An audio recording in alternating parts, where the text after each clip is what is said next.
Hi everyone, welcome in today's current affair topic. Chandrayaan 3 का जो objective था उसको कहीं ना कहीं अब सक्सेसफुल मिल रहा है, क्योंकि चंद्रयान 3 जो मिशन लॉन्च हुआ था, पहला इसका ऑब्जेक्टिव था soft land on southern part of the moon, जो कि बिल्कुल ही सही ढंग से हमारा चंद्रयान मिशन सक्सेसफुल हो गया था। अब चंद्रयान 3 मिशन का काम ये था, जो लैंडर था उसका ये काम था to find out the water present on southern part of the moon और नॉट।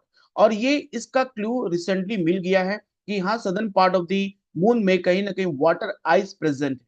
देखिए, हम आपको बता दें कि वाटर आइस एक बहुत ही इंपॉर्टेंट, एक कह सकते हैं फाइंडिंग है, एक तरह का बहुत ही इंपॉर्टेंट डिस्कवर होगा अगर चंद्रयान 3 इसको सक्सेसफुली ज्यादा इस पे रिसर्च करके पता करता है। क्योंकि आने वाले समय में जितने भी स्पेस एक्सप्लोरेशन मिशन है वो काफी सक्सेसफुल होंगे अगर वाटर आइस मून के सरफेस पे मिलता है। वाटर आइस से बहुत सारे काम हो सकते हैं, जैसे कि ड्रिंकिंग वाटर का भी काम कर सकता है, और इससे कूलिंग इफेक्ट भी इसको यूज कर सकते हैं, और जिसके बाद फ्यूल एंड ऑक्सीजन का भी ज्यादा इसका प्रोडक्शन हो सकता है। तो इसका मिलने का मतलब है कि in future more space exploration और moon exploration will be successful by Indian scientist. So ये new thermal reading from India's lunar mission suggests that South Pole may hold more accessible ice, offering hope for future space exploration. देखिए, पूरे in world में देखा जाए, US का NASA हो चाहे किसी भी कंट्री का स्पेस जो मिशन होता है, उसका यही टारगेट होता है कि मून का जो सदर्न पोल है, मून का सदर्न पोल है, वहां पर लैंडिंग करे और वहां पर वाटर का डिस्कवरी करे। ये सबसे बड़ा ऑब्जेक्टिव होता है, और चंद्रयान 3 कहीं ना कहीं इसमें अब जाके सक्सेसफुल दिख रहा है। तो पूरे इस वीडियो में बात करेंगे इस एक्सपेरिमेंट के ऊपर में। So Chandrayaan 3 mission data suggest the ice deposit could exist in more location just below moon's polar surface than previously believed। जो मून का पोलर, देखिए इस इमेज में आपका मून का पोलर जो पार्ट नजर आ रहा है, पोलर सरफेस जो है, सदर्न पोल है, वहां पर बहुत सारे ऐसे जगह है जहां पर वाटर आइस प्रेजेंट है। पहले हम समझते थे कि इस पार्टिकुलर लोकेशन, और ये जो डीप आपको नजर आ रही है ये क्रेटर है, ओके। और वोल्केनिक इरप्शन इस मून पे कैसे हुआ है, और इस मून पे कितने सारे, मतलब कि पिछले बार कितने बार कॉमेट्स और अदर एस्टेरॉयड इस पे पानी लेकर आए हैं, क्योंकि आज भी हमारा सोलर सिस्टम कैसे बना है और अर्थ पे लाइफ कैसा है, ये भी एक आज बहुत ही मिस्टीरियस है। और उस पे हम जानना चाहते हैं, और कि कैसे सारे चीज हमारे सोलर सिस्टम और अर्थ पे हुआ है। तो ये एक बहुत बड़ा एक्सपेरिमेंट होगा जो कि ये बताएगा कि किस तरह से वाटर प्रेजेंट हुआ मून पे, ठीक है। सो बहुत से ऐसे जगह है मून के सोलर पावर में जहां पर आइस प्रेजेंट है। सो सिग्निफिकेंट लोकलाइज टेम्परेचर वेरिएशन, देखिए अब लोकलाइज टेम्परेचर वेरिएशन, मून हमारे अर्थ के जैसे अभी वो भी टिल्ट है। आपको पता है जैसे हमारा अर्थ रिवॉल्व करता है सन के चारों तरफ, उसी तरह मून भी हमारे अर्थ के चारों तरफ रिवॉल्व करता है। मून का रोटेशन और रिवोल्यूशन जो पीरियड है बिल्कुल सेम होता है, ठीक है। इसलिए हमें अर्थ से मून का सिर्फ एक ही सरफेस नजर आता है।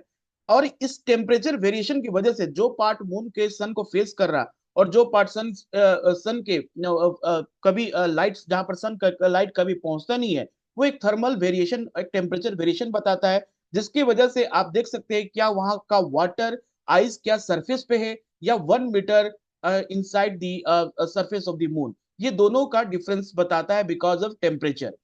सो it can influence the ice formation, and studying this ice particle can provide valuable information about the origin and development. किस तरह से मून का ओरिजिन डेवलपमेंट हुआ, साथ में अर्थ का भी ओरिजिन कैसे हुआ, इन सारी चीजों का इंफॉर्मेशन हमें इन यही वाटर आइस में छिपा हुआ है। अगर हम बात करें इंडिया के चंद्रयान 3 मिशन के बारे में, तो ये बताता है कि जो फ्यूचर एस्ट्रोनॉट्स है उनको, वो एक दिन कहीं ना कहीं इस पूरे वाटर रिसोर्स को, फ्रोजन रिसोर्स को एक्सेस कर पाएंगे, जिसके बाद ये ड्रिंकिंग वाटर, कूल इक्विपमेंट और ऑक्सीजन, फ्यूल जैसे बहुत सारे ऐसे सुविधा को ये दे पाएंगे, ताकि इस मून सरफेस पे ज्यादा लंबे समय तक रहकर इसको और भी स्टडी किया जा सके। अगर आपको मून पे रहना है, लंबे समय तक रहना है, तो ड्रिंकिंग वाटर की फैसिलिटी होनी चाहिए। तो ये सारे चीज एक तरह का फ्यूचर होप बता रहा है कि हाँ, आने वाले समय में मून पे ज्यादा एक्सप्लोरेशन हो सकता है, साइंटिस्ट ज्यादा दिन समय बिता सकते हैं। इसरो का जो चंद्रयान 3 था ये सॉफ्ट लैंडेड हुआ था अगस्त 23 2023 को। ये एक ऐसा दिन था जो इंडिया ने पूरे वर्ल्ड में एक हिस्ट्री लिख दिया था, सॉफ्ट लैंडिंग। क्योंकि सॉफ्ट लैंडिंग, मून का इक्वेटर पे बहुत सारे कंट्री के जो स्पेस कर सकते हैं एक्सप्लोरेशन मिशन है और सैटेलाइट लैंडिंग इक्वेटर पे बहुत आसानी से हो जाता है, लेकिन जो पोल है, साउथ पोल पे सॉफ्ट लैंडिंग करना, ये अपने आप में बहुत ही बड़ा एक बात है, जो इंडिया ने 23 अगस्त 2023 को अचीव कर लिया था by the soft landing, okay. उसके बाद इसके साथ जो लैंडर है विक्रम, उसमें एक इंपॉर्टेंट इक्विपमेंट भेजा गया था, कंपोनेंट भेजा गया था, जो कि वहां के टेम्परेचर डिफरेंसेस को स्टडी करेगा सरफेस का, और इसे कहते हैं चंद्र सरफेस थर्मोफिजिकल एक्सपेरिमेंट और चेस्ट। ओके, चंद्र सरफेस थर्मोफिजिकल एक्सपेरिमेंट, जो कि स्टडी करेगा different part of the moon surface के टेम्परेचर डिफरेंसेस, और ये पता लगाएगा कि किस जगह पे वाटर आइस प्रेजेंट है एट द सरफेस, और ये क्या प्रेजेंट है, कितने डेप्थ में प्रेजेंट है। तो ये जो डिजाइन बनाया गया था, इसका यही काम है कि thermal conductivity and temperature of the lunar surface को मेजर करना। ठीक है, और ये जो है providing temperature reading for the top 10 centimetre, okay, of regolith and assessing the thermal conductivity of high latitude location in the moon southern polar region. यानी कि मून के सरफेस से 10 सेंटीमीटर नीचे डेप्थ में, जो कि ऊपर में क्या होता है, रिगोलिथ है।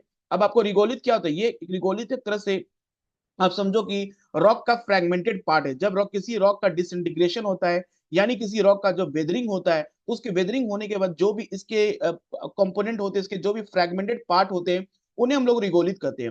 और इस रिगोलिथ के 10 सेंटीमीटर डीप क्या वाटर आइस प्रेजेंट है और कितना टेम्परेचर है, उसका स्टडी करेगा ये चेस्ट इक्विपमेंट, जो कि लैंडर विक्रम के साथ सरफेस मून पर गया है।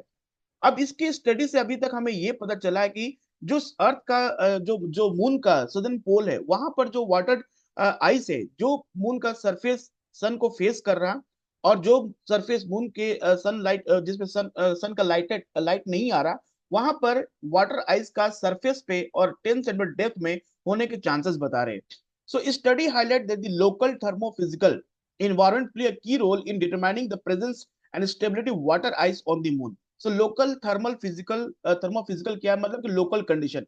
मैंने जैसे बताया कि जो फेस सन के लाइट जहां पर आ रहा है, और जो अपोजिट फेस जहां पर सन का लाइट कभी नहीं पहुंचता, उन दोनों का डिफरेंसेस जो है वो बताता है कि कैसे वहां पर वाटर आइस किस तरह से प्रेजेंट है। So this experiment aim to explore this environmental factor as the landing site to better understand the condition that allow water ice to be remain stable at or beneath the surface। तो यही जो experiment हम जो भेजे हैं lander Vikram के साथ, जो कि स्टडी कर रहा thermal differences, temperature differences on the surface of the moon, ये सबसे इंपॉर्टेंट इंफॉर्मेशन ये बता रहा कि क्या वाटर आइस स्टेबल कंडीशन पे सरफेस पे है या बीनीथ, यानी 10 सेंटीमीटर वो अंदर में है। सो अर्लियर स्टडी बताता है, जो हमारा प्रीवियस इंफॉर्मेशन था, वो बताता है कि अगर किसी जगह पे टेम्परेचर डिफरेंसेस अगर आता है -163 डिग्री सेल्सियस से लेकर -159 डिग्री सेल्सियस तक आता है, तो यहाँ पर वाटर आइस होने के चांसेस है, पार्टिकुलरली इन पोलर रीजन्स। तो यहाँ पर जो टेम्परेचर बताया गया, एक वेरिएशन बताया गया है, -163 से लेकर -159 डिग्री सेल्सियस के बीच में अगर टेम्परेचर रहता है, तो water ice will be represent and the polar regions. लेकिन अभी का एक्सपेरिमेंट बिल्कुल साइंटिस्ट को शॉक्ड कर दिया है, इसलिए क्योंकि यहाँ पर टेम्परेचर डिफरेंस ज्यादा देखने को मिल रहा, खास करके साउथ पोल में। So result show that the temperature near the lunar south pole were unexpectedly high. ये बहुत ही एक इंपॉर्टेंट एक्सपेरिमेंट, इंपॉर्टेंट डिस्कवर हुआ है कि साउथ पोल जहां पर कंसिडर किया जाता है कि वहां पर हमेशा टेम्परेचर कम होगा, लेकिन वहां पर टेम्परेचर ज्यादा देखने को मिल रहा है। जो सन फेसिंग स्लोप है, 6 डिग्री पिक्ड 82 डिग्री सेल्सियस, और वहां का टेम्परेचर हो जा रहा है 82 डिग्री सेल्सियस से लेके -168 degree Celsius during the lunar night. तो ये डिफरेंसेस काफी ज्यादा नजर आ रहे हैं, 168 से 82 डिग्री से लेकर one -168 degree Celsius during the lunar night. Okay, और जस्ट उसके ही कुछ दूरी पे, 1 मीटर की दूरी पे देखा जाए, तो टेम्परेचर यहाँ पर 59 डिग्री सेल्सियस, मतलब 82 डिग्री, जो कि सन फेसिंग स्लोप है उसका 82 डिग्री सेल्सियस है, और जो सन जो जहां पर सन लाइट नहीं आ रहा, वहां पर 59 डिग्री, वो जस्ट 1 मीटर, जस्ट 1 मीटर के डिस्टेंस में ही 59 डिग्री सेल्सियस आ रहा। So higher temperature measure at this high location were very surprising for the scientist. Okay, और पहले भी ये पता था कि यहाँ पर हाई टेम्परेचर होगा, लेकिन इतना डिफरेंसेस सिर्फ मीटर डिस्टेंस में, 1 मीटर के डिस्टेंस में इतना डिफरेंसेस आ रहा है, ये सबसे एक नया, कह सकते हैं एक नया एक्सपेरिमेंट है, एक नया डिस्कवर हुआ है। पहले से साइंटिस्ट को पता था कि temperature will be more, but such a differences between within a 1 metre scale is very surprising for the scientist. Okay, ना जो पोलवर्ड स्लोप होता है, जो मून का जो पोलवर्ड स्लोप है, जिसमें कह सकते ग्रेटर देन 14 टू 18 डिग्री, जिसमें स्लोप का एंगल 14 टू 18 डिग्री है, वहां पर टेम्परेचर काफी कम होता है। Okay, very lower surface temperature creating, ये जो है लोअर टेम्परेचर एक फेवरेबल कंडीशन प्रोवाइड कराता है वाटर आइस होने का।